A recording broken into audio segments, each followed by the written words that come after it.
续来看这个高雄燕巢的芭乐，因为进前的3多2风台产量剩6成，即摆阁有风台要来，农民是赶紧来抢收，而且帮这个芭乐栽来做防台的措施。若芭乐的计数，因为进前的风台，所以9月初一斤是起到80块，比去年同期加2倍。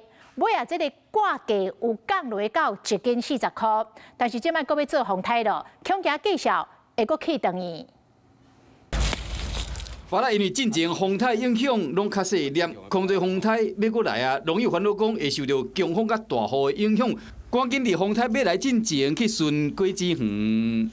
顶回迄个重创吼即马要过来即个，其实对于阮燕巢地区遮的果农，其实损失介大。高雄燕巢的农友透早5点就起床去挽芭乐，针对倒种落去的芭乐栽，毛做保护的措施，避免讲这个树仔栽吹倒去。因为它的稳定性差。风如果来吼，伊容易倒。10月3到2风台当上燕巢的芭乐园，因为这个根拢浸水，所以讲病虫害增加。目前的产量只剩6成。当年中秋过后到年底进前，这是芭乐大出的时期。农友陆续的采收，想到即马又个风台来要乱，烦恼讲产量会阁减少。虽然讲芭乐有一个土地的保护，也过为土地到采收需要将近50天。目前1斤芭乐差不多起到80块，也过风台来恐惊又阁起。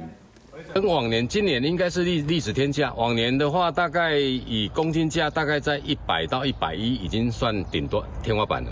今年你看，今年不一样。今年我迄阵有印象，我看到差不多伫128，就等于130块去啊。工作人员将采收好的芭乐分批装箱，赶紧要送出去，因为风台要过来啊。希望讲会使将这个损失降到最低。Hello， 我是庄慧琪。想要抢先掌握最及时的新闻资讯吗？赶快订阅、按赞、开启小铃铛，锁定华视新闻 YouTube 频道。